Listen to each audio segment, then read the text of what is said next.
Bonjour, très heureuse d'être ici parmi vous aujourd'hui. Moi je gère le service sciences et sociétés à l'Université de Lyon. Alors ces questions de rencontres disciplinaires, de monde, forcément ça nous intéresse. Alors on a une table ronde, on va discuter ensemble pendant une heure et demie je crois. On attend, voilà. Alors l'idée dans cette table ronde, donc on a alors Laurent Mulot qu'on ne présente plus, voilà, plasticien, Fabienne Martin-Juchat, chercheuse à l'Institut de la communication et des médias de Grenoble.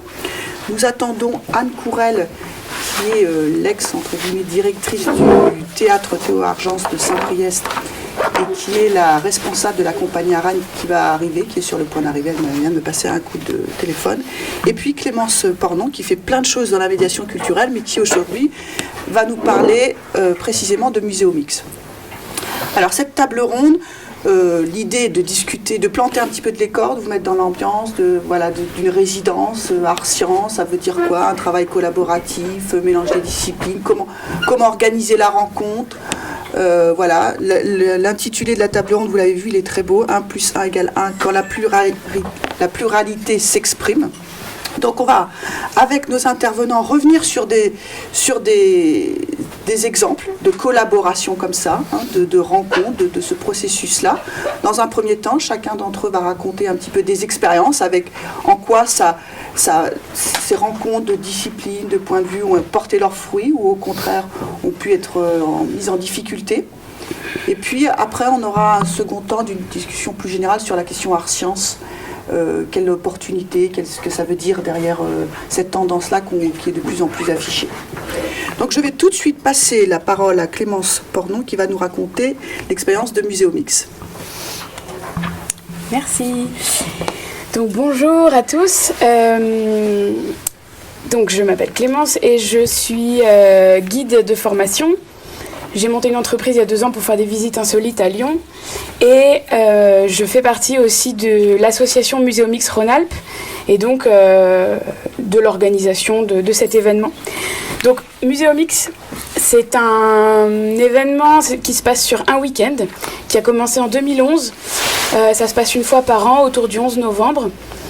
Et le slogan de Muséomix, c'est « Let's Remix Museums ». Donc c'est remixer les musées, inventer des nouveaux prototypes de médiation pour donner accès à des œuvres qui ne sont pas forcément évidentes, pour donner accès à des explications autrement que par un cartel ou par juste l'explication d'un médiateur oral, pour faire vivre une expérience différente aux visiteurs. En 2011, donc Muséomix, la première édition, c'était aux Arts Déco à Paris. En 2012, au musée gallo-romain de Fourvière, à Lyon. Et puis, depuis l'année dernière, ça se passe dans plusieurs musées. En même temps, le même week-end, on vit ce moment en simultané dans plusieurs musées à l'international. Alors bon, il y en a quand même 5 ou 6 en France et en Angleterre, au Canada et cette année à Genève.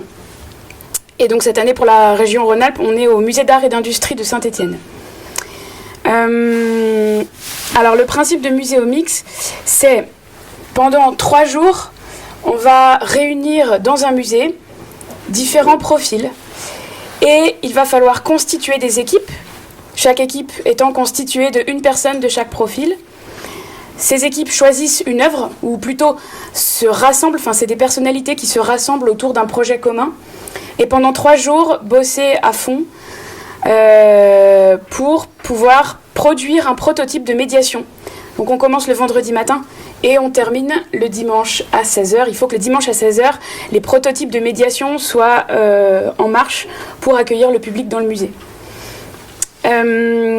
Donc dans les profils qui sont rassemblés dans ces équipes, il y a des spécialistes contenu, donc ça c'est les historiens d'art essentiellement, des spécialistes médiation, interactivité, usage, donc essentiellement des médiateurs de musées, des guides de structures culturelles. Ce qui est intéressant, c'est que c'est souvent des médiateurs qui œuvrent dans des secteurs très différents. Donc on peut avoir des gens qui sont médiateurs au Planétarium ou au Musée des Beaux-Arts. Voilà, il y a des secteurs assez différents, mais ça reste des gens qui sont spécialistes de l'interaction entre les œuvres et les publics. Des graphistes, c'est le 3e profil. Des fabricants, c'est C'est un peu un profil fourre-tout. C'est des gens qui sont capables de faire, je sais pas moi, du bois, de la construction, de l'électronique. Voilà, des gens qui construisent des trucs. Des développeurs, parce que c'est beaucoup basé sur le numérique. Et le 6e profil que j'oublie... Communication, merci. Profil communication, ça c'est pour pouvoir parler du prototype. Pour pouvoir lui donner une identité et pouvoir expliquer ce que ce prototype va faire et ce qu'il est et à quoi il sert. Voilà. Donc, pour vous donner un exemple peut-être de prototypes qui ont été réalisés, c'est peut-être plus parlant. Je voulais vous parler de 2 prototypes qui ont été faits l'année dernière. Donc l'année dernière, on était à Grenoble, au musée dauphinois, qui est un musée des sociétés. Donc avec une collection sur la vie des gens de l'Alpe, donc avec des objets de la vie quotidienne. Il y a une collection de skis, l'histoire du ski, donc ça va des skis du néolithique jusqu'aux derniers modèles qui sont utilisés dans les Jeux Olympiques, tout ça. Il y a une très belle chapelle baroque, parce que c'est un musée qui est dans un ancien couvent. Et donc, un premier prototype qui a été fait l'année dernière au musée dauphinois, c'était pour faire comprendre justement les fresques qui étaient sur la chapelle baroque. Donc c'est une chapelle vraiment magnifique, avec un plafond entièrement peint. Sur ce plafond, il y a des médaillons, et ce sont des médaillons qui racontent la vie de Saint François de Sales, donc le religieux qui a fondé ce couvent, et qui font un parallèle entre la vie de Saint François de Sales et la vie du Christ. C'est des médaillons qui sont très riches, qui sont très complexes, qui sont très intéressants, mais il faut quand même y passer un peu de temps pour comprendre ces médaillons-là. Et c'est sur le plafond. Donc quand on rentre dans la chapelle, on est comme ça, et puis au bout d'1 minute, on a mal au cou, donc on arrête de regarder, puis on sort, parce qu'en fait, expliquer sans regarder, ça n'a aucun intérêt. Donc, le groupe qui travaillait sur ce projet a décidé de faire une première chose, c'est de mettre des canapés dans la salle, dans la chapelle. Ça peut paraître tout bête, mais dans un musée, c'est pas forcément évident, encore moins dans une chapelle. Et déjà, pour que l'expérience du visiteur, elle soit modifiée par la position. On n'est plus debout en train de regarder les œuvres, on est allongé et on peut vraiment prendre le temps. Et ensuite, ils ont fait un petit...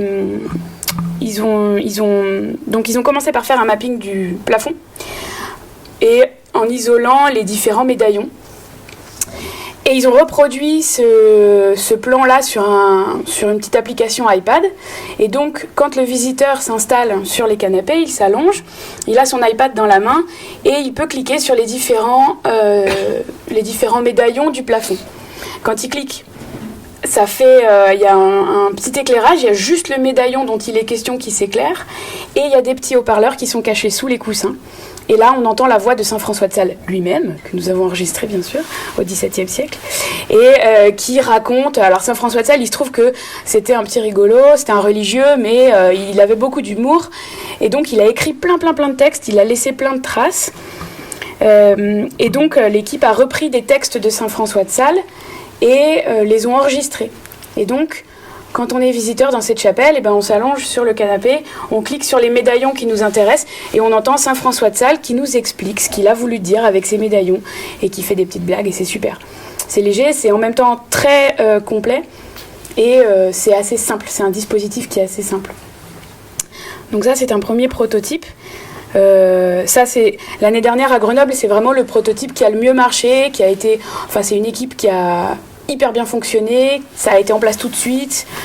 Voilà, c'était vraiment le prototype modèle. Tout le monde a fait que parler de la chapelle baroque.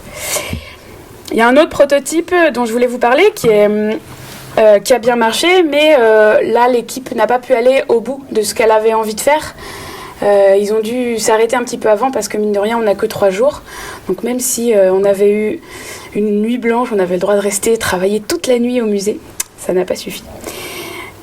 C'est un groupe qui a décidé de travailler sur l'histoire du ski.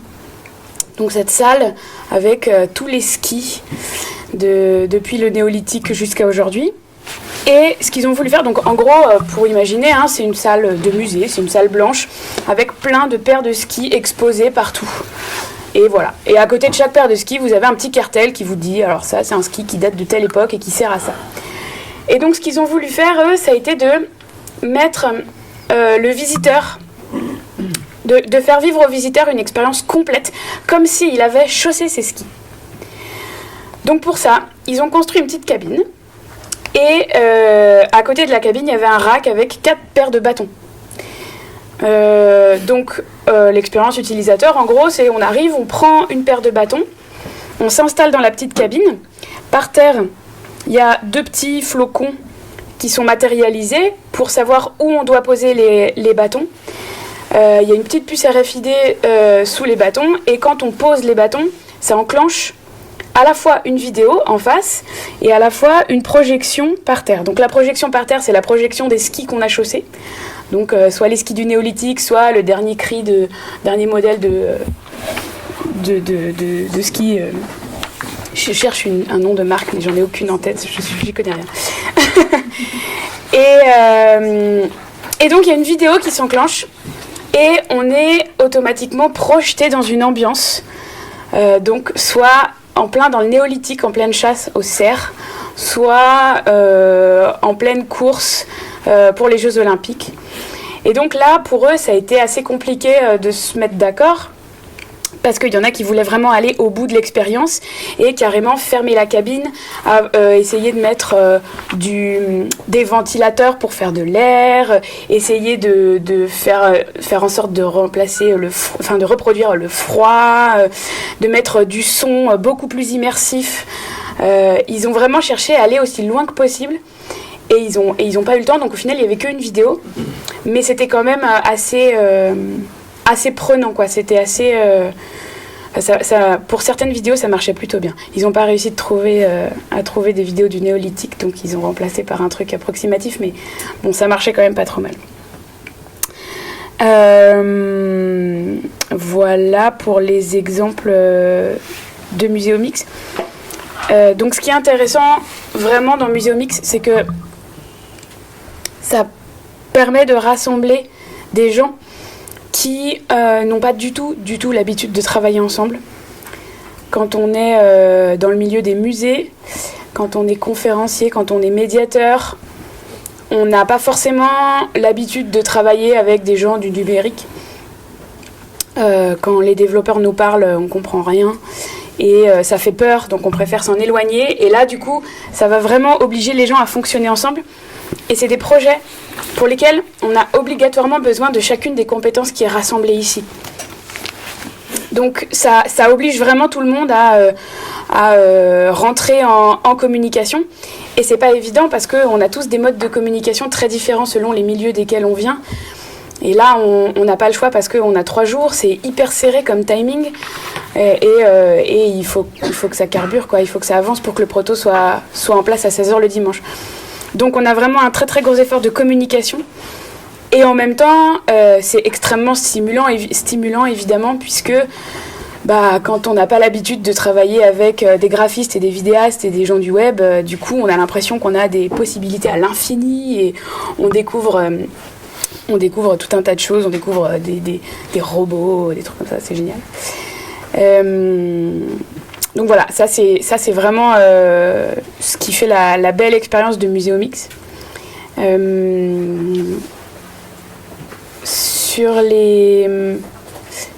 Je pensais juste au lien entre art et science. Ce qui est intéressant, c'est que quand on arrive à Muséomix, les muséomixeurs, le vendredi matin, la première chose qu'ils font quand ils arrivent, c'est une visite du musée, pour savoir évidemment quelles sont les œuvres qu'ils vont pouvoir muséomixer, et une visite de la Tech Shop et du Fab Lab. Donc, et ça prend autant de temps les deux. C'est aussi important. On a à la fois les œuvres du musée qui sont présentées par des médiateurs et à la fois les gens du Tech Shop qui vont présenter toutes les technologies qu'on a à disposition, tous les robots, tous les trucs improbables qui sont proposés pour travailler. Et donc, les deux sont vraiment mis sur un plan d'égalité.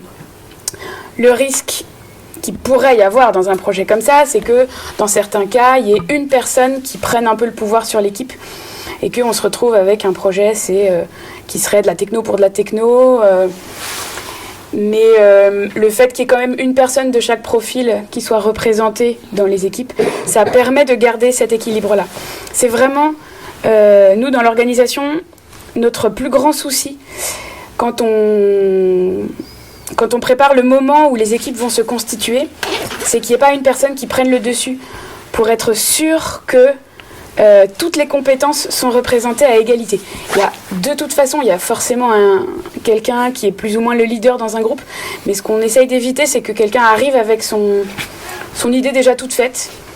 Voilà, moi j'arrive à Muséomix, je suis déjà allée visiter le musée d'art et d'industrie, j'ai vu les métiers jacquard, les métiers à tisser, et j'ai déjà une super idée, hyper bien construite, parce que ça fait 3 semaines que j'ai réfléchi, et je vais faire en sorte que mon groupe fasse ce que moi j'ai envie de faire.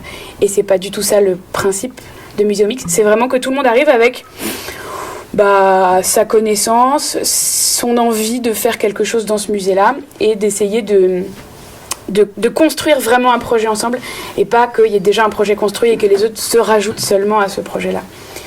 Voilà. Jusqu'à présent, ça a quand même plutôt bien marché, donc c'est cool. Voilà. Je ne sais pas ce que je peux rajouter. Peut-être qu'il y a des questions dans la salle déjà, ou autour là de la table ronde, des remarques. Est-ce que des fois ça n'a pas pris, vous avez dit, est-ce que des fois l'effet groupe n'a pas fonctionné? Bien sûr. Ce que je trouve intéressant dans l'expérience de la chapelle, c'est que, qui pour moi aussi était l'expérience la plus intéressante en fait, c'est qu'il y avait une vraie réflexion sur l'expérience dans un musée et la difficulté à être corporellement dans un musée et le mal-être qu'on peut ressentir. Et déjà premièrement, donc cette réflexion sur la nuque, c'est vrai que c'est vraiment intéressant comme point de départ. Et en plus, ce que vous n'avez pas dit, c'est moi j'avais pris une photo parce que ça créait en fait des sculptures absolument magnifiques, parce qu'il y avait un immense canapé central et les gens se mettaient dessus dans différentes positions, etc. Et visuellement, c'était vraiment très beau en fait de voir tous ces corps allongés. Donc ça faisait une sorte de scénographie. Moi, travaillant sur la danse, c'était très très beau en plus de voir les visiteurs couchés sur ces canapés. Et c'est vrai qu'en termes de limite peut-être du dispositif, la question du son par exemple n'avait pas été suffisamment pensée parce qu'on entendait. Alors c'était intéressant, mais en même temps complexe parce que comme il y avait des micros dans les canapés, le problème c'est qu'on entendait aussi les sons des gens d'à côté. Donc il y avait une résonance en fait sonore. On était dans sa propre histoire, tout en étant proche des autres. Et un autre élément au niveau anthropologique, c'est la question de la rencontre, parce que on n'a pas d'habitude cette proximité physique, à part à la plage. Et donc le canapé demandait en fait de mettre en place une intimité en fait physique par rapport aux autres visiteurs. Donc on se retrouvait à côté, soit d'un enfant, soit d'un couple. Donc se construisait une sorte de sympathie avec les autres visiteurs dans l'expérience. Alors que d'habitude, dans un musée, on est soit seul, soit avec sa famille, mais il y a très peu de dialogue et de rencontres avec les autres visiteurs. Et là, ça permettait en fait une sorte de rapport à l'espace d'exposition qui était vécu collectivement. Enfin, c'était presque comme quand on est dans un concert ensemble, quoi. Donc ça, c'était vraiment intéressant. Et pour compléter. Et puis par contre, l'autre expérience, comme d'autres d'ailleurs dans Muséomix, moi je trouve que vraiment celle-là a été intéressante parce qu'il y avait une vraie valeur ajoutée dans la réflexion de qu'est-ce que c'est qu'être visiteur dans une exposition, alors qu'à contrario peut-être l'expérience du ski, on était plus dans une dimension, alors peut-être parce que c'était pas abouti, et ça renvoie à la question en fait de l'efficacité quand technologiquement on n'a pas les moyens d'aller on n'a pas les moyens d'aller jusqu'où on veut aller au niveau ambition, parce que l'expérience restait presque uniquement ludique, comme beaucoup d'ailleurs d'expériences dans Muséomix. Mes enfants avaient adoré parce que c'est vrai que la dimension interactive ludique était très très très présente. Voilà.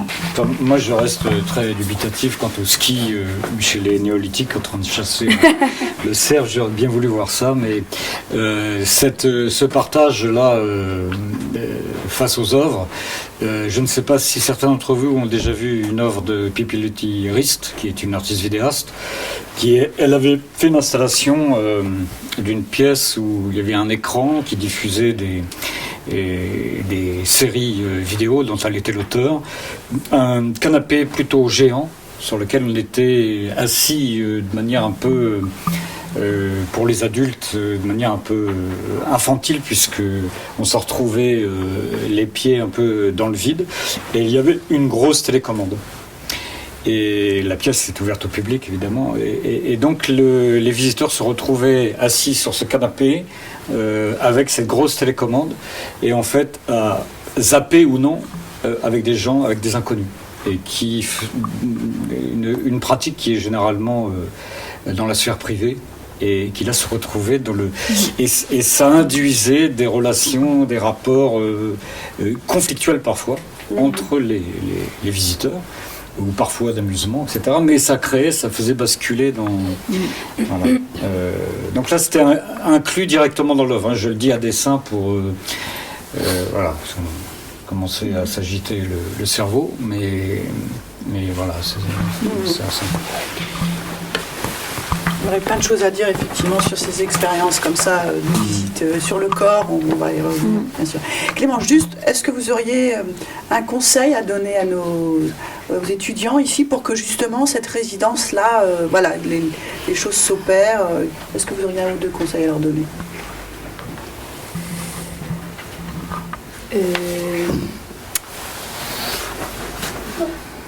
Se laisser aller, écouter, s'écouter déjà ou... Oui, je sais pas trop. Enfin, j'ai lu un peu et j'ai entendu un peu ce matin ce qui allait se passer. Je sais pas trop comment ça. Enfin, sur quel genre de sujet vous allez travailler précisément, mais nous, ce qu'on essaye de proposer pendant le week-end Muséo Mix, de proposer aux participants, c'est de commencer par de ne pas trop se fixer de limites. Commencer par aller aussi loin qu'on peut dans, enfin, voilà, dans les envies qu'on a, dans les idées qu'on a, d'aller aussi loin que possible. Et puis après, évidemment, quand on construit un projet ensemble, on fait des concessions, on revient un peu sur les idées qu'on a eues au départ, mais de commencer par aller aussi loin. Enfin, je sais pas, c'est peut-être stupide, c'est peut-être évident pour chacun d'entre vous, mais moi, c'est la chose qui m'a marqué dans Muséo Mix, c'est ça, c'est qu'on peut vraiment aller au bout de ce qu'on a envie de faire, que le musée, pour nous, devient vraiment un terrain de jeu et qu'il n'y a pas de limite. Et l'exemple, c'est l'année dernière à Québec, donc c'était... L'année dernière, Muséo Mix, c'était au musée de l'artisanat, oui, je crois que c'est le musée de l'artisanat de Québec. Il y avait le conservateur qui avait défini des salles et des thèmes sur lesquels les muséomixeurs devaient travailler. Donc il y avait 10 équipes et il y avait 10 salles. Et à Muséomix, le truc, c'est qu'on ne répond pas à une commande. On vient et on fait un peu ce qu'on a envie, dans la limite, bien sûr, de la sécurité, blabla, tout ça. Mais on ne répond pas à une commande du musée. On vient pour expérimenter des choses et expérimenter tout ce qu'on a envie d'expérimenter. Et le conservateur avait défini ces salles. Et il y a une équipe qui a dit, nous, il n'y a aucun de ces sujets-là qui nous intéresse. Par contre, on a envie de travailler sur ce sujet-là qui n'a rien à voir avec ce qui est proposé. Je ne sais plus ce que c'était exactement, mais peut-être que c'était, je ne sais pas moi, la signalétique du musée, ou un truc comme ça.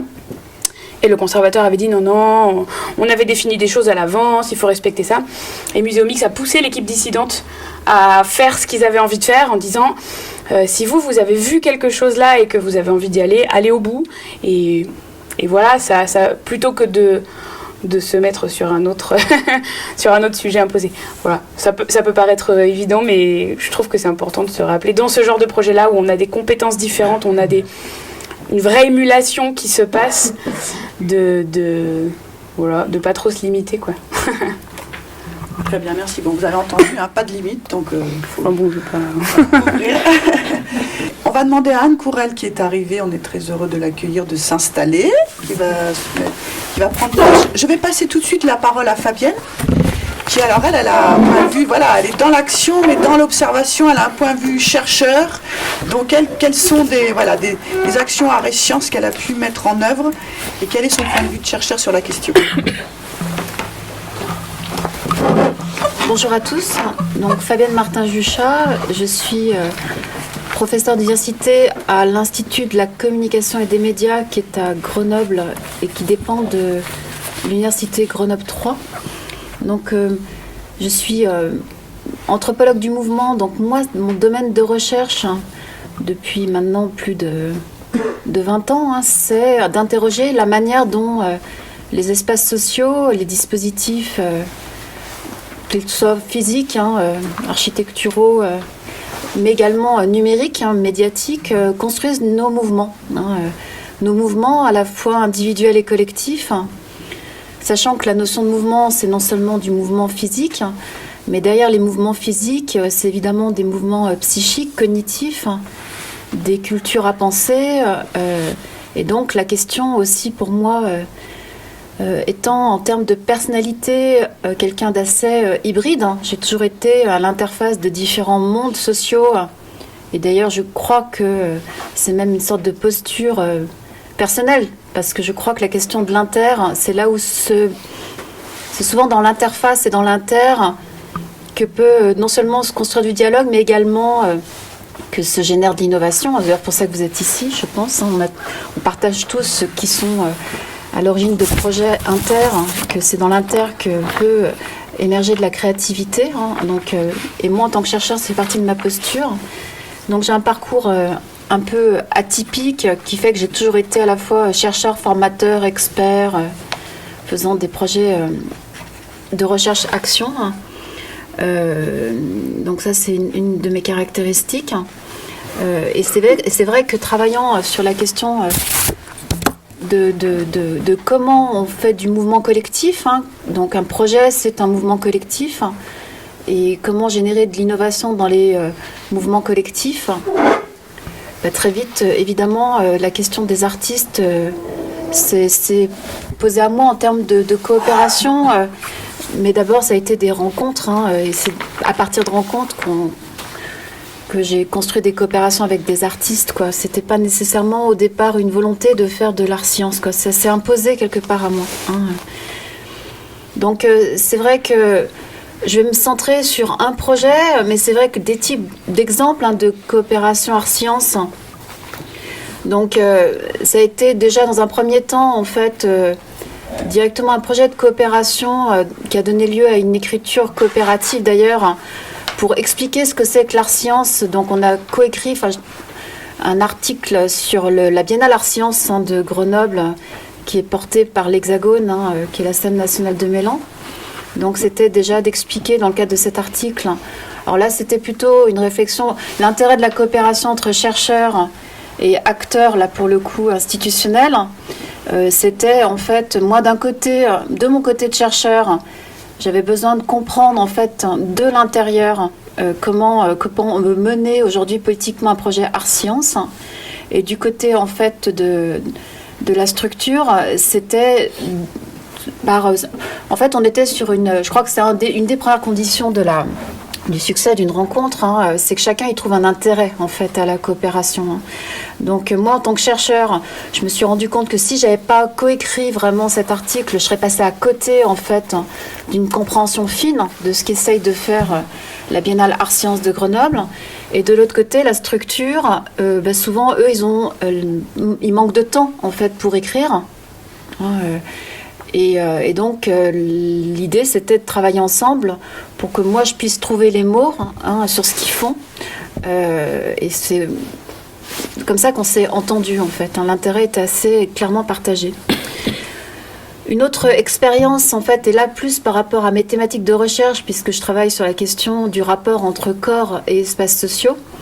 Donc, c'était là une réflexion sur la manière dont les outils techniques et technologiques nous mettent en mouvement.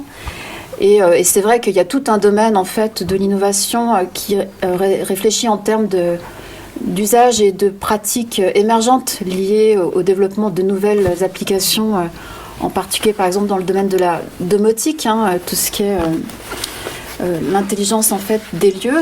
Et on avait travaillé avec des artistes et particulièrement des danseurs pour qu'ils nous aident à ouvrir le potentiel des possibles par rapport à l'utilisation de capteurs de mouvement.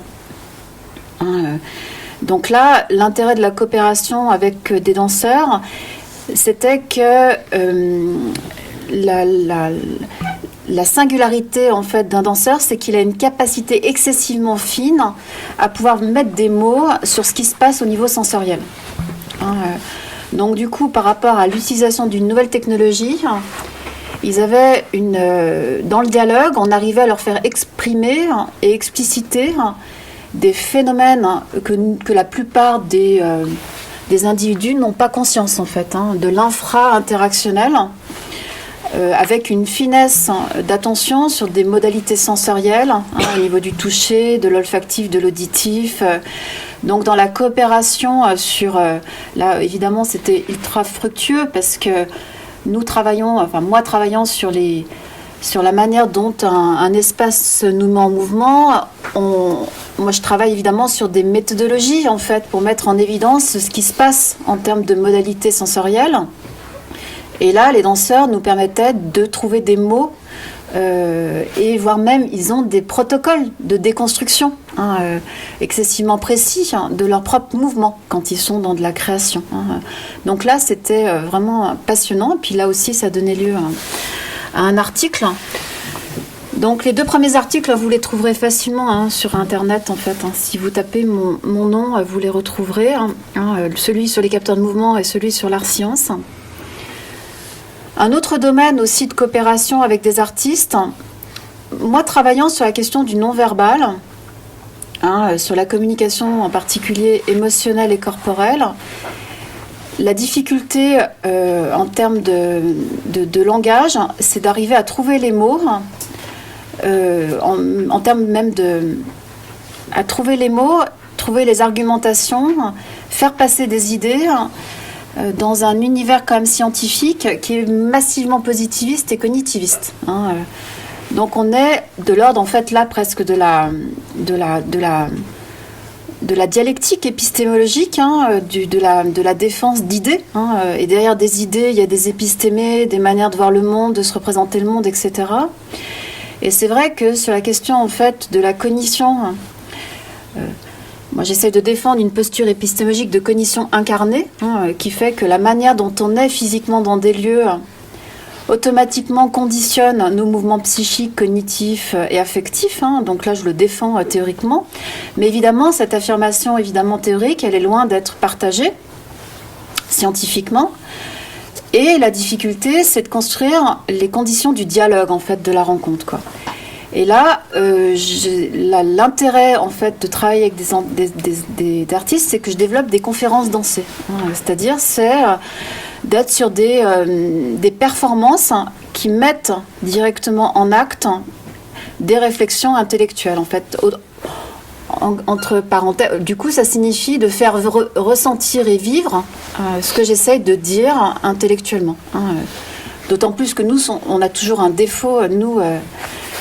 Chercheurs en sciences humaines et sociales, même d'autres chercheurs, c'est que on se rend pas compte à quel point en fait on est peu accessible. Alors moi des fois j'écris des articles, je trouve que c'est super simple, puis il y a toujours un copain qui me dit attends mais écoute, quand est-ce que tu vas simplifier ce que tu dis, franchement c'est ultra dense, alors que moi j'ai l'impression que c'est simple, donc c'est vachement difficile de sortir de sa propre complexité, même si on a l'impression d'être excessivement facile à comprendre. Donc c'est même d'ailleurs excessivement frustrant, parce qu'on a l'impression d'être compréhensible, et puis celui qui est en face, il se dit mais j'ai rien compris, quoi. Donc, parce que, bon, à part certains qui font exprès de ne pas être compris, bon, moi j'avoue que quand même mon intérêt, c'est que ce que j'essaye de développer comme méthodologie, c'est qu'elle se soit accessible. Donc j'avoue que j'ai toujours un peu les boules quand on me dit écoute j'ai rien compris. Encore récemment des étudiants m'ont dit écoutez votre article il est bien gentil mais il est ultra dense, quoi. Donc bon, dernier projet sur lequel je suis actuellement, et je voulais me centrer là-dessus, c'est un projet qui s'appelle Orgimpro, et qui d'ailleurs est assez en écho avec ce que vous faites là pendant 3 jours. là, en gros, le postulat, c'est que nos projets coopératifs, nos projets à plusieurs, on n'arrive pas à créer des mouvements collectifs par cloisonnement, en fait, dans nos cultures respectives. En gros, le constat qu'on peut faire dans différents secteurs, et là, les artistes avec lesquels je travaille, on partage ce postulat, c'est l'impossible dialogue dans des travaux collectifs, parce que chacun reste dans sa propre culture d'appartenance et n'arrive pas à coopérer avec d'autres cultures. Et donc là, on va monter un projet qui sera sur une journée en janvier, le 30 janvier, qui est financé d'ailleurs par un IDEFI grenoblois qui s'appelle Promising, qui est donc de créer de l'innovation pédagogique. Et on va mettre sur une journée, en fait, des étudiants de 2 masters, donc un master innovation et un master, dont moi je m'occupe d'un master qui s'appelle médiation art culture sur Grenoble 3, avec également donc des chercheurs, des artistes et du public, en fait, intéressés sur la question de l'improvisation au service des organisations. Donc ce sera le titre, en fait, de la journée. Et là, je travaille avec des artistes qui travaillent dans le champ de l'improvisation. L'improvisation étant pensée comme étant une manière, en fait, de penser le travail collectif ou comment se construisent des mouvements collectifs. Donc, on parle d'improvisation ou de composition instantanée. Et l'objectif de la journée, ça va être de voir si on peut faire du transfert entre les compétences issues de l'improvisation dans le domaine, alors de la danse. J'aime pas trop le terme de danse parce que moi je fais de l'impro et je me considère pas du tout comme une danseuse. Pour moi, c'est des gens qui travaillent sur le mouvement et qui interrogent nos mouvements individuels et collectifs et comment composer collectivement avec des mouvements individuels. Pour moi, c'est ce qu'ils font, en fait, ces artistes-là. Et on va travailler sur les possibilités du transfert du champ artistique vers du champ hors artistique. Comment on peut injecter de l'improvisation dans la construction d'un projet collectif. L'organisation du travail à plusieurs, quoi. Donc, alors justement, une des conditions pour moi importantes de réussite de ce genre de projet, c'est la question justement de la coopération en sortant des postures.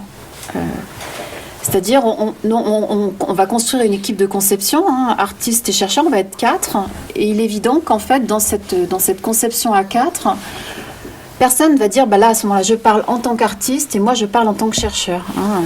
La co-construction, elle est possible à partir du moment où on accepte quand même de sortir, en fait, de sa posture en disant, là, je parle en tant qu'artiste ou là, je parle en tant que chercheur. Donc, ça signifie aussi que je crois que pour des projets art sciences, ça ne peut pas être n'importe quel artiste ou n'importe quel chercheur. C'est-à-dire il faut être capable de pouvoir pénétrer dans le monde de l'autre. Donc les artistes avec lesquels je travaille sont déjà des hybrides. C'est-à-dire François Vérune travaille dans le milieu des prisons et dans les maisons de retraite. Et Emmanuel Grivet, qui a une compagnie sur Toulouse, est un ancien d'école de commerce. Et donc du coup, ces 2 artistes sont des chercheurs et ont déjà la capacité d'être dans des mondes sociaux multiples. Et moi, je pense aussi peut-être que j'arrive à coopérer avec des artistes. D'ailleurs, un des artistes, on s'est connus en dansant. On a d'abord dansé pendant 1 heure, on ne savait pas qui on était. Il s'est passé un truc intéressant, on a fait une impro sur 1 heure, un festival à minuit.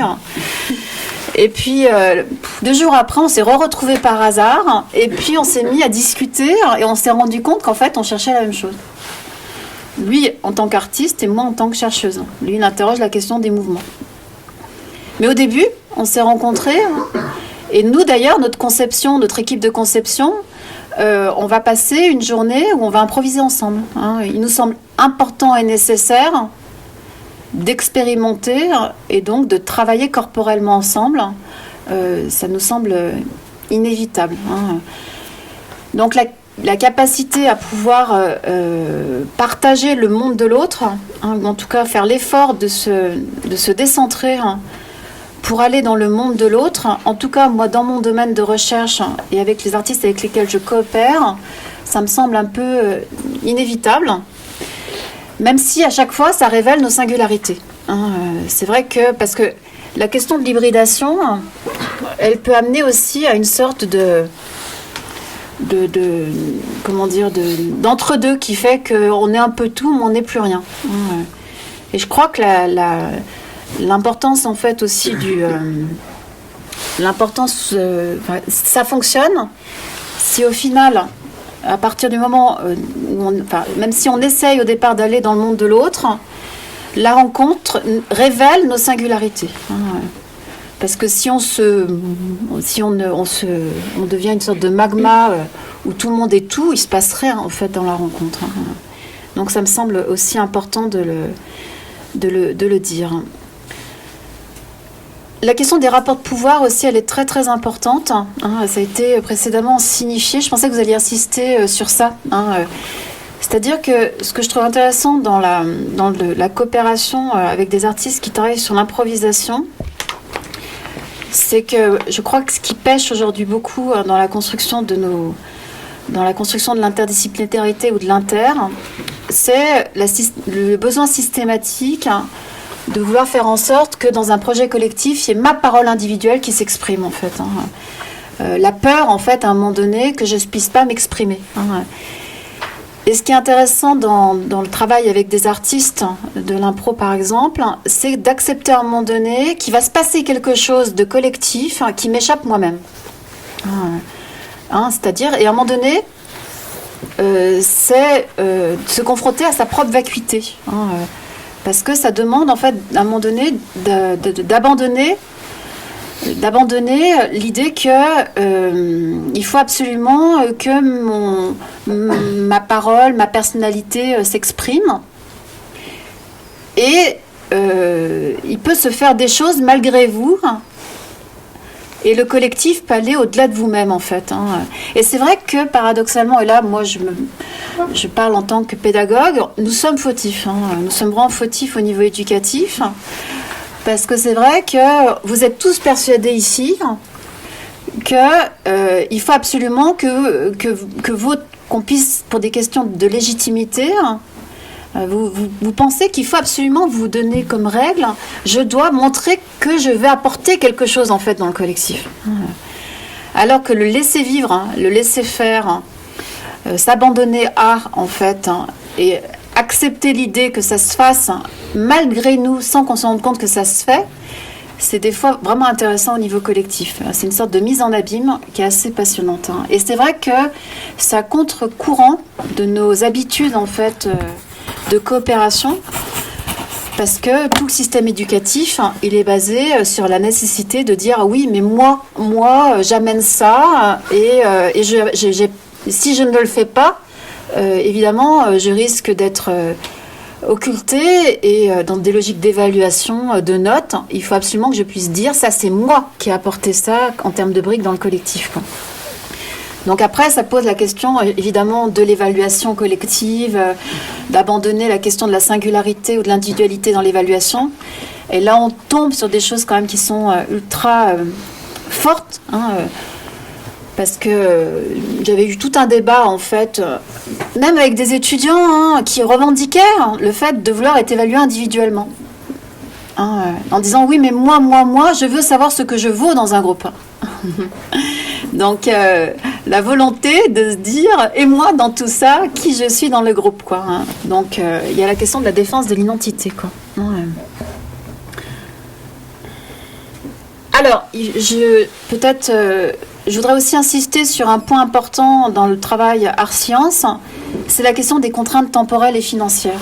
C'est quand même important, parce que c'est vrai que, alors je pense que vous y reviendrez ultérieurement, mais je crois que quand on travaille avec des artistes, mais on a le même problème, nous, chercheurs. C'est-à-dire, souvent, les chercheurs, on les fait intervenir gratuitement parce que, bon, c'est des chercheurs et donc on a un salaire. Donc, nous, on doit se battre systématiquement, en fait, quand on nous fait intervenir en disant, oui, c'est bien gentil, mais pourquoi ça devrait être gratuit ?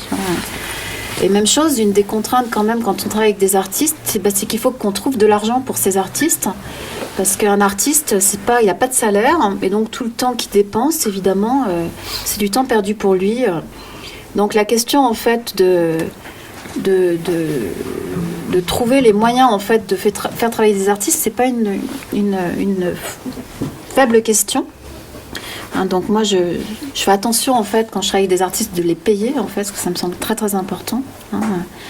Et le deuxième élément aussi qui est ultra difficile, c'est la question des contraintes temporelles, parce que nous universitaires on a des calendriers excessivement précis, et travailler avec des artistes c'est pas facile. Parce que ça demande en fait en termes d'organisation du temps, faut réfléchir, parce que entre autres, soit ils sont en résidence, soit ils sont sur un montage d'un projet, soit ils sont en représentation, donc ils ont beaucoup de déplacements. Donc la question des contraintes d'agenda, un artiste a des contraintes excessivement précises, et nous, le milieu universitaire, on a d'autres contraintes aussi qui sont très très particulières, en particulier si on veut travailler avec des étudiants. C'est la contrainte alors à ce moment-là du calendrier universitaire. Donc là, c'est le choc des contraintes. Donc c'est vrai que on n'est pas aidé en fait en termes de dispositifs face à ces contraintes institutionnelles. Et puis dernier point sur lequel je voudrais insister, mais tu l'avais précisé. Je crois que une des conditions aussi de la réussite, c'est de dépasser deux risques. Premièrement, le risque est que certains artistes, moi je ne veux pas bosser avec ces artistes-là, en fait ils viennent chercher les scientifiques pour des questions de légitimité. Et donc du coup l'artiste demande au chercheur, aide-moi à dire ce que je n'arrive pas à dire, et ta casquette scientifique va augmenter ma légitimité en tant qu'artiste, parce que comme ça je vais pouvoir montrer que je suis capable de dialoguer avec un artiste. Alors là c'est de la pure carte de visite, avec un scientifique, pardon. Donc là on est vraiment sur de l'instrumentalisation du scientifique, mais évidemment moi c'est pas les artistes avec lesquels je travaille, ils sont pas du tout comme ça. Mais des fois j'ai des demandes comme ça, donc je dis non évidemment. Et de l'autre côté les chercheurs qui instrumentalisent les artistes. Et à ce moment-là, c'est pareil, aidez-moi à dire avec un autre langage ce que je n'arrive pas à faire passer d'un point de vue intellectuel, voire même de l'ordre de l'acceptabilité. Donc, et d'ailleurs, quand je fais des conférences dansées, je me suis l'autre fois posé la question en me disant est-ce que j'étais pas dans une posture en fait d'instrumentalisation de l'artiste. C'est-à-dire que l'artiste m'aide par la performance à exprimer, par le biais d'un langage qui lui est propre, des idées que moi j'arrive pas à faire passer scientifiquement par d'autres modalités en fait de communication. Donc on n'est jamais comment dire à l'abri de l'instrumentalisation respective et réciproque. Alors des fois c'est intéressant quand on est conscient de l'instrumentalisation et qu'il y a un intérêt réciproque à être instrumentalisé. Il ne faut pas non plus être dans un monde de Winnie l'ourson où il n'y aurait jamais d'instrumentalisation, parce que même l'intérêt, on pourrait dire que l'intérêt en tant que tel, c'est déjà de l'instrumentalisation de l'autre. Donc, ce qui compte à un moment donné quand même dans la coopération, c'est d'être clair en fait sur ce qu'on projette dans la coopération, d'être clair dans ses intérêts et de trouver des croisements d'intérêts. Je crois que c'est ça qui est important. Et bon, ben voilà, je crois que je te dis pas mal de choses. Une question concernant le projet où vous avez travaillé avec les danseurs sur les questions de capteurs. Est-ce que ça a abouti à une forme dansée ou est-ce qu'ils étaient là juste pour expérimenter le dispositif technique? Alors, non, l'objectif au départ, c'était pas qu'ils dansent avec les capteurs, mais finalement, ils ont dansé parce que pour eux, leur manière d'expérimenter, il fallait qu'ils dansent. Donc il fallait qu'ils dansent avec les capteurs pour sentir ce que ça fait que de danser avec des capteurs ou d'interagir avec les capteurs. Ça a donné lieu à une forme autonome ensuite de danser. Il y a eu un spectacle en fait d'Annabelle Bonnery, il y a eu un spectacle, comment il s'appelait, tu l'as peut-être vu, non qui a donné lieu, oui, qui a été utilisé. Donc il y a eu plusieurs. Annabelle Bonnery, voilà, c'est ça, Annabelle Bonnery. Elle a utilisé du coup les capteurs dans une. Donc il y a eu des spectacles qui ont été faits. Mais ça a été simplement que ces danseurs-là, dans le cadre des expérimentations, se disent « Ah purée, c'est vachement intéressant comme truc !» Donc du coup, ils en ont profité, et ça les a nourris, ça les a inspirés pour faire un spectacle. Mais nous, quand on avait fait l'expérimentation, c'était pas l'objet. Par contre, ce qui était intéressant pour c'est pour ça que là, on aurait pu penser au départ qu'on instrumentalisait, nous les danseurs, hein, puisque nous, ce qui nous intéressait, c'était de voir comment ils pouvaient explorer le potentiel en fait, de mouvement par le biais des capteurs. Mais l'intérêt en fait, d'un artiste, c'est qu'il sait très vite rebondir. Donc, ils se sont appropriés en fait, les capteurs. Et ce que disaient les danseurs, c'est que c'était en fait un outil de dialogue par rapport à leur propre sensorialité qui était vachement intéressant. Hein. Parce que l'intérêt des capteurs, il y avait aussi la possibilité de retranscrire soit par le son, soit par l'image, en fait. Et donc, ça donnait en fait un effet miroir de la sensation ou de l'expression du rapport sensoriel au capteur. Donc, le dialogue du danseur au capteur, le danseur était vachement intéressant de ce dialogue, en fait. Ça lui permettait quelque part de rendre plus perceptible et visible des inframouvements qu'il fait naturellement sans... Ça a répondu à la question? Oui. J'ai une question aussi. Vous avez parlé plusieurs fois de conseils pour la collaboration et une vraie coopération en fait, et pas seulement de l'instrumentalisation. Et vous parlez à la fois d'intérêts différents et d'intérêts communs. Oui. Et donc je voulais savoir si vous avez des retours d'expérience, dans quel domaine, par exemple de compétences, il faut avoir des séparations, et dans quelle proportion, ou des recoupements, pour éviter, je pense, des problèmes de marcher sur les plates-bandes et de trouver un point commun et de se rejoindre aussi et de pouvoir s'échanger des choses. Voilà, si vous avez des retours d'expérience sur ces aspects-là. Oui, d'ailleurs, on en a discuté en aparté, hein, c'est-à-dire que d'un côté, on a un intérêt à coopérer entre artistes et scientifiques, mais en même temps, nos objectifs ne sont pas les mêmes. Moi, je ne suis pas une artiste, et un artiste, il a pas... Donc on a aussi, nous, on a à rendre des comptes face à l'institution. Hein, donc moi, je suis évaluée à 3 niveaux. Par les étudiants, parce que je dois enseigner. Par l'institution, parce que je dois mettre en place des dispositifs. Et en tant que chercheur, puisque je dois écrire. Donc à un moment donné, en fait, on a des objectifs professionnels. Hein, qui fait qu'on a à rendre des comptes par rapport à l'espace public. Hein, les étudiants, mes pairs, l'institution, et puis moi en tant que mes pairs scientifiques. Donc l'artiste, lui, dans son univers à lui, il a à rendre des comptes aussi, mais pas au même pair en fait. Hein. Il va devoir rendre des comptes auprès des financeurs, les élus, hein, auprès donc de ceux qui les soutiennent, donc la compagnie, et puis auprès du grand public, et auprès même de s'ils sont un groupe d'artistes. Donc la différence d'intérêt, il est parce qu'on n'a pas les mêmes objectifs, pas les mêmes comptes à rendre en fait en termes de dialogue. Hein. Donc on a des zones d'intérêt communs, mais en même temps des objectifs qui ne sont pas les mêmes. Ça vous parle ou pas? Oui. Ouais.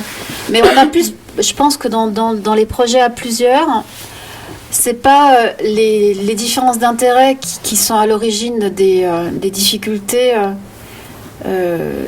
C'est de sortir justement de ces différences d'intérêt, quoi. Ouais.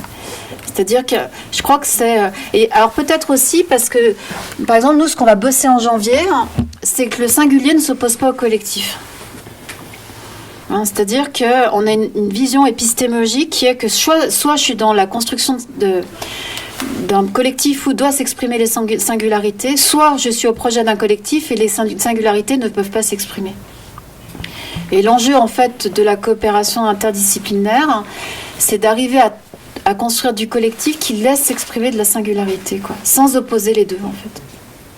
Et entre autres, la composition instantanée et l'improvisation permet d'expérimenter ça, qui est que même si je suis au service d'un projet collectif, hein, et même si j'ai l'impression que ma personnalité ou mon individualité ne s'exprime pas, à un moment donné, ma singularité va s'exprimer, quoi. Et d'ailleurs, c'est quelque chose qui est, l'ayant vécu, assez jubilatoire. Assez jubilatoire et même déstabilisant, en fait, de se rendre compte qu'il y a une singularité je suis singulier, par définition, hein, Et ma singularité peut arriver à performer le collectif sans que j'ai besoin d'affirmer mon identité individuelle. C'est assez jubilatoire quand on ressent ça.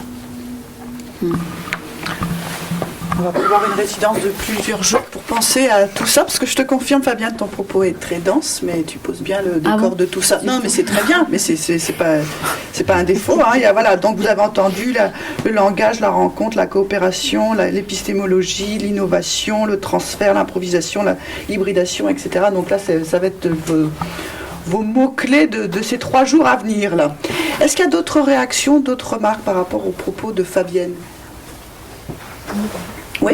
La dernière remarque me rassure un peu parce que j'avais l'impression en vous écoutant de manière globale que voilà, il fallait penser collectif et que l'individu était un peu mis de côté, mais du coup voilà, ça vient de... Voilà.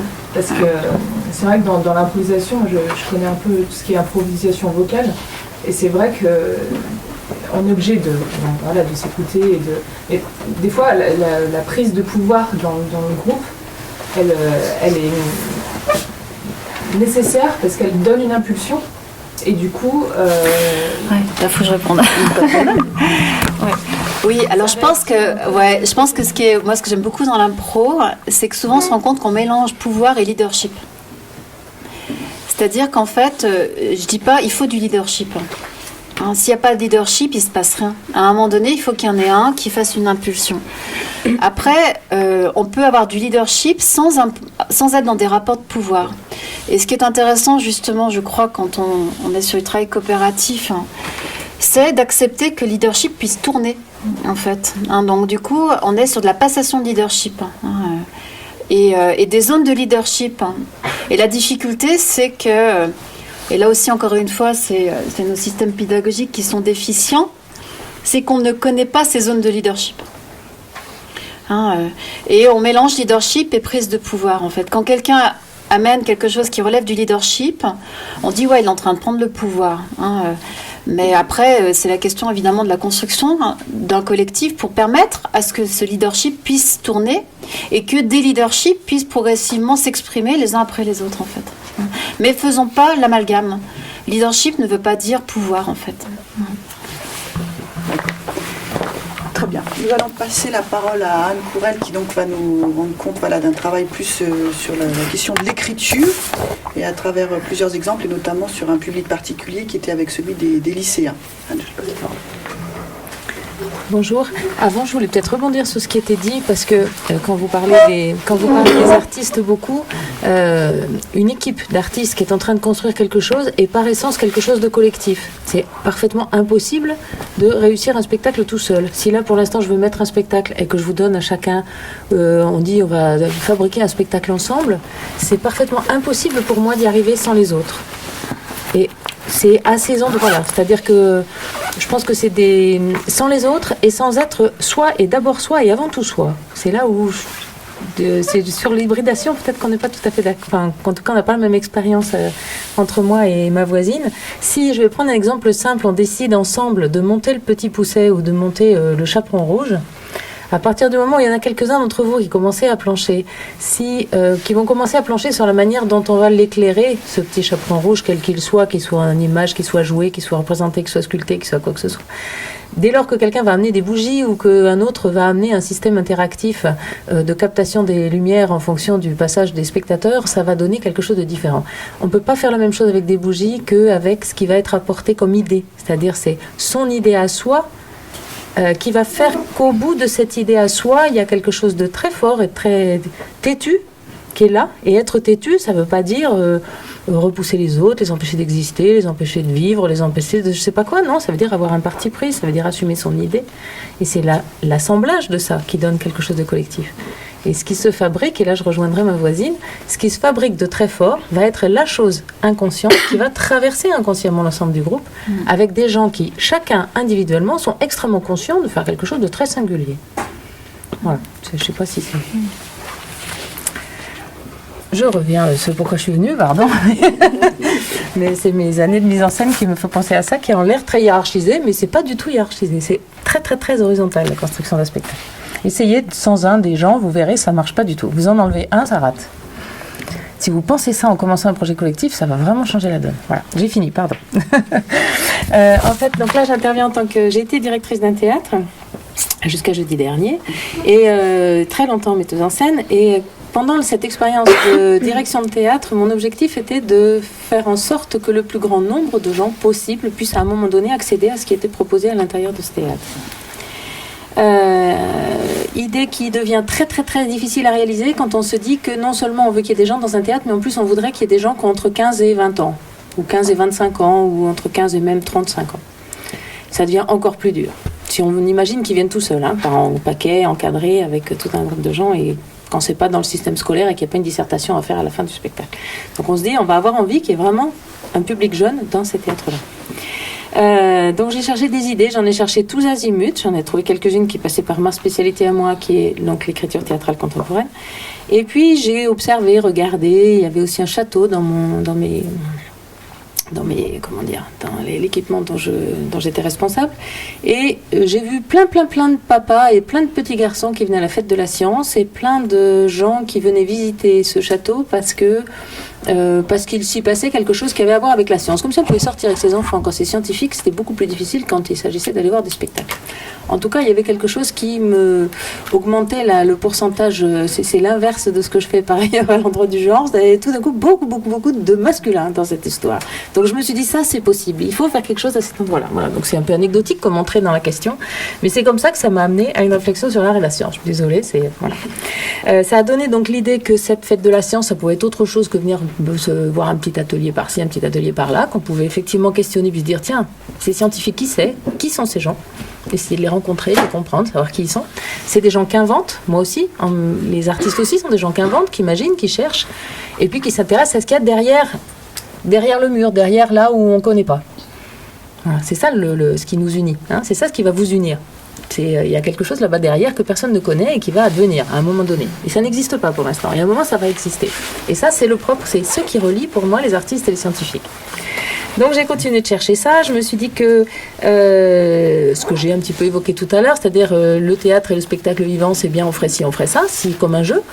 Quand on construit une cabane, c'est la même chose que la construction d'une cabane. Si vous pensez à ça, ça va aller bien mieux en termes de rapport de pouvoir. Je me suis dit qu'on devait pouvoir faire des propositions à des jeunes de rencontres entre des matières scientifiques et des matières artistiques, en particulier le théâtre, parce que c'est ce que je maîtrise le mieux. Donc la première expérience dont je vais parler, je vais passer vite, donc il y a eu beaucoup d'autres choses, mais pour se centrer sur un sujet très concret, en se disant, il y a des lycéens qui font, je ne sais pas si vous connaissez ça encore, ça ne doit pas être bien loin de vous, les classes STI 2D. C'est bourré de garçons, ils n'ont aucune envie d'aller au spectacle, et ils font un parcours technologique. De l'autre côté, il y a des artistes qui sont effectivement vraiment centrés sur la question du texte, donc de l'idée, donc des concepts à manier, mais en même temps qui travaillent et qui manient des objets. Et eux ont une compétence de quoi faire avec ces objets. Et à un moment donné, des objets deviennent quelque chose qui sert de média dans le spectacle entre eux et des spectateurs. Donc l'idée a été très simple, c'est de construire un atelier qui permette de faire travailler ces jeunes qui sont là pour apprendre à faire marcher un moteur et comprendre la cinétique du dit moteur à l'intérieur d'une opération complexe ou mécanique qui leur a été demandée par l'enseignant, et en même temps des enseignants qui ont un savoir de transmission de leur savoir-faire en tant qu'artistes avec des objets. Donc ça a donné en veillant bien à ce que les artistes entrent dans le lycée, aillent voir un peu ce qu'il y a sur les ordinateurs, comprennent ce que c'est que l'imprimante 3D, comprennent un peu quel est cet enseignement, pourquoi est-ce qu'ils partent de moteurs Lego et de moteurs d'aspirateur, essayer de comprendre un petit peu comment ça se passait, et puis que les jeunes viennent au spectacle et puissent aussi entrer dans l'artistique autrement que seulement à l'intérieur de cet atelier, mais en étant aussi spectateurs. Puisque la rencontre avec les artistes, pour moi, elle se fait au moment du spectacle, au moment où il y a quelque chose de l'émotion qui se partage en groupe. Donc ça a donné des choses très simples, des heures d'atelier, des heures d'échange, où on ne sait pas du tout où on va, où on sait seulement qu'en ce moment, les jeunes sont en train de travailler sur, je sais qu'il y avait une histoire de moteur d'aspirateur qui va dans les coins, là, quand on lâche et puis qu'il se balade, il va tout seul dans la maison, à plein d'endroits, comment ça marche. Et puis, l'idée d'artiste qui, à ce moment-là, travaillait sur des tout petits objets, sur des choses, essayer de comprendre comment la cinétique, qui eux étaient sur mais ils travaillaient sur un projet sur la France-Algérie, donc ça n'avait rien à voir ni avec les aspirateurs, ni avec les moteurs. Mais avec quelque chose qui s'interrogeait sur comment la cinétique donne quelque chose dans le spectacle. Comment le fait que des objets se mouvent, ce soit pas que dans la main, mais puissent se balader tout seul, apporte quelque chose dans la construction d'un spectacle.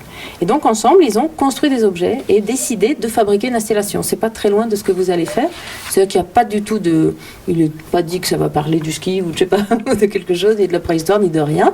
Il n'y a pas de sujet. Il y a seulement l'idée qu'eux vont apporter leur savoir-faire, l'expérimenter au travers de cette rencontre avec les artistes et que les artistes vont expérimenter grâce à ces jeunes qui savent manier des moteurs, des trucs qu'ils n'ont jamais essayé avec certains objets dans une installation ou dans un petit spectacle. Voilà.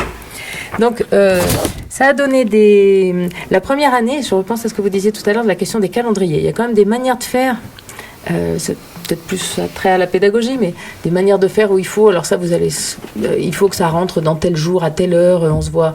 Alors que la gamberge, c'est quelque chose qui se fait quand même tout à fait en dehors du moment où on l'a décidé. En même temps, c'est quand même nécessaire. On a des rendez-vous pour se parler, on a des rendez-vous pour travailler. On travaille ces jours-là. C'est le mardi de 8 à 10. Bon, c'est le mardi de 8 à 10. Tant pis si on a une idée le jeudi. Donc, il faut quand même arriver à travailler. Donc, ça, c'est pas simple.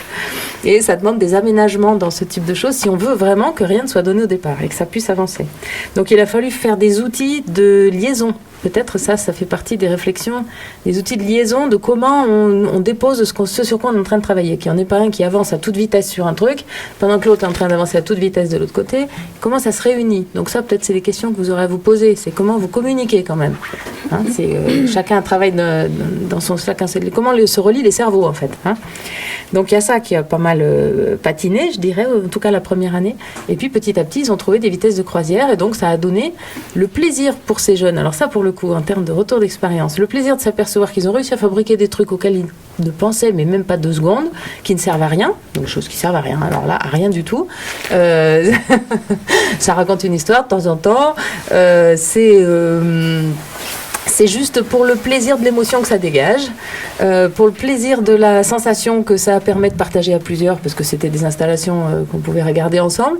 Donc, c'est vraiment un objet artistique, voilà, qui est posé là, qui a été créé dans cette rencontre avec les artistes. Voilà. Donc, c'est surtout du plaisir et de l'expérimentation, en fait. Hein, il n'y a pas de... Ce que j'ai pu écouter un petit peu de cette expérience-là, c'était que l'articulation était possible, je ne sais pas si parce que c'était des vrais artistes. C'est-à-dire, je pense qu'à un moment donné, il y a besoin que les gens ne soient pas que sur l'idée de la transmission. Ça revient à ce que j'essayais de dire tout à l'heure. Les artistes qui ont travaillé avec ces jeunes, comme ils n'avaient jamais fait ça, personne n'avait jamais rien fait. Cette expérience n'avait jamais eu lieu pour les uns et les autres. Ils se sont impliqués en tant qu'artistes qui faisaient vraiment un processus de création. Ils étaient vraiment dans l'idée d'inventer, de créer. Ils n'ont pas reproduit un truc qu'ils avaient déjà fait ailleurs, ou ils étaient là pour inventer. Donc eux étaient dans, allez, on va faire ci, on ferait ça, comment on pourrait être, là, si on s'y mettait, si vous voulez, on fait ça cet après-midi. Il y avait un vrai partage du sensible, c'est-à-dire que quand il y avait fabrication, je pense que ce qui a servi de clé de tri pour avancer, c'était pas c'est bien, c'est pas bien, ou ça rentre dans le cours, ou ça rentre je sais pas quoi. C'était vraiment, à un moment donné, il y en a un qui trouvait que sur le plan de la sensibilité, ça apportait quelque chose. Donc on gardait, et puis ensuite on avançait. Je pense que ce qui a fonctionné aussi, c'est qu'il y a beaucoup d'espace en jachère. C'est très important. Alors moi, je suis pas d'accord avec le laisser prise, peut-être le lâcher prise. Peut-être parce que ça m'énerve qu'on me dise qu'il faut lâcher prise. Je trouve que le terme exact, c'est la jachère. C'est-à-dire, on est un peu flottant, on est un peu poreux. Voilà, hein, c'est être poreux simplement. Voilà, c'est juste se dire qu'on est open. Le mot qu'on utilise maintenant, c'est ça. Juste être open, c'est tout. Voilà. Là, donc, on ne peut pas passer sur l'inquiétude des enseignants, parce que c'est un cadre aussi souple, mon Dieu, dans un espace aussi rigide, comment on va faire? Mais ça s'est fait, ça marche, ça finit par marcher. Hein. Je reviendrai dessus si ça vous questionne, mais je pense que c'est un peu hors sujet pour vous. Et puis, assez rapidement, quand même, je ne sais pas, il a fallu un trimestre à peu près pour qu'on arrête de se dire, mais à quoi ça sert? Ça, je l'ai entendu, moi, je ne sais pas combien de fois dans ma carrière, quand on fait des études artistiques avec des étudiants ou des élèves, mais à quoi ça sert? À rien. Voilà, si, ça sert à partager ensemble des choses qui relèvent du sensible, et ça nous est tous indispensable. Voilà. Et une fois qu'on a dit ça, c'est bon, on peut continuer. Sans doute, c'est la raison pour laquelle cette chose s'est reproduite et puis a donné des choses beaucoup plus importantes, puisque de là sont nés des laboratoires art sciences, une envie de développer vraiment des choses avec une implication d'un très grand nombre de jeunes dans beaucoup d'opérations. C'est quand même le plaisir partagé dans l'excitation de ce qu'on ne connaît pas. C'est-à-dire, il y a un moment, on est excité à l'idée qu'il faut finir, à l'idée de... Et ça, je trouve que c'est une chose vous avez parlé tout à l'heure du planning des artistes ou des choses comme ça. Par essence, quelque chose que fabrique, en tout cas dans le spectacle vivant, il y a un jour où on montre les choses. Donc on sait qu'il y a une date, donc on n'a pas le choix. Voilà. Donc à un moment donné, on va pas aller, la première, elle est le 5 novembre, elle est le 5 novembre. Elle ne sera pas ni le 6 ni le 4. Et ça, pensez-y dans l'idée qu'on se dit, il faut que ce soit prêt tel jour. Voilà. Donc on va y passer la nuit s'il faut, mais à un moment donné, il faut que ce soit prêt. Voilà, c'est une sorte de chose qui engage un groupe, ça. Voilà, ça fait partie, c'est bête, mais ça fait partie de... Et puis après, c'est des choses toutes simples sur lesquelles ça fonctionne. C'est le plaisir partagé du regard de l'autre. Ça, je crois, j'ai compris que vous étiez inscrit d'office dans une biennale, donc vous allez pouvoir en profiter. Et ça fait partie du travail artistique, ça. Ça en fait partie, c'est complètement dedans. C'est-à-dire que qu'est-ce que l'autre va dire de ce travail que vous avez fait, comment il va le regarder, comment il va en profiter, comment il va le goûter. Et ça, déjà en soi, c'est un travail. Et ça vous amènera sans doute ailleurs. En tout cas, je vous le souhaite. Et juste pour terminer, une autre... alors ça, c'est plus personnel. Donc ça, c'est comme un petit déroulé, en fait. Hein, c'est une petite chose. Un autre aspect de ce que j'ai pu impulser ou vivre à l'endroit de ce partage Art Science, de façon plus intime, c'est un projet que je n'ai pas piloté moi, qui s'appelle Binôme, où des auteurs étaient amenés à rencontrer des scientifiques pendant 50 minutes. Donc c'est 50 minutes de dialogue pendant lesquelles le chercheur raconte ce qu'il fait. Et donc cette expérience a beaucoup nourri tout ce que j'ai pu développer après à l'endroit des laboratoires Art Science, dans la mesure où c'est saisissant d'écouter un chercheur qui travaille sur les neurosciences, donc dans quelque chose d'extrêmement pointu à l'endroit de la compréhension du cerveau. On ne comprend pas tout, et en même temps, lui, ça lui demande, c'est énorme l'effort que ça demande, je pense, hein, de rendre son contenu, c'est ce que disait ma voisine tout à l'heure, c'est énorme, on sent cet énorme travail que ça demande d'arriver à rendre perceptible ce qu'on a à dire. Ça fait sans doute du bien, je pense, enfin en tout cas, mais je conçois, je vois que c'est un énorme travail. De l'autre côté, un auteur, en l'occurrence c'est Sabrina Pierre, donc une autrice, qui pendant 50 minutes essaye d'entrer dans cette logique-là. C'est énorme aussi pour elle. C'est-à-dire, et ensuite, elle devait écrire, comme plein d'autres auteurs, écrire une pièce. Ils se voient 50 minutes, il y a une montre, hein, et après, terminé. Ils ne se voient plus, ils n'ont plus le droit de se parler, ils n'ont plus le droit de rien du tout, et l'autrice en question doit écrire une pièce. Et ce qui m'a saisi, c'est que... la pièce ouvre des abîmes. Et ça, je me suis dit, c'est là et c'est pour ça que c'est intéressant. C'est-à-dire, mon écoute de Karim Gerbi qui parle du cerveau, ça ouvre des horizons où je me dis, mais où on va? Qu'est-ce que c'est ce monde? Ça ouvre. Je me dis, il y a encore ça derrière. Et derrière, il doit y avoir encore d'autres choses, un peu comme s'il y avait tout le temps d'autres planètes là-bas derrière. Quand je lis la pièce de Sabrina, lui-même s'aperçoit qu'il y a encore des portes qui peuvent s'ouvrir. Elle-même a découvert un monde, parce que cette histoire de cerveau, c'est quand même quelque chose d'extraordinaire. Et puis dans sa pièce, il y a un moment où on perd pied et où on se dit, avec toute cette explication que peut donner un chercheur, avec tout ce talent d'écriture que peut donner une autrice, eh ben, il y a encore des choses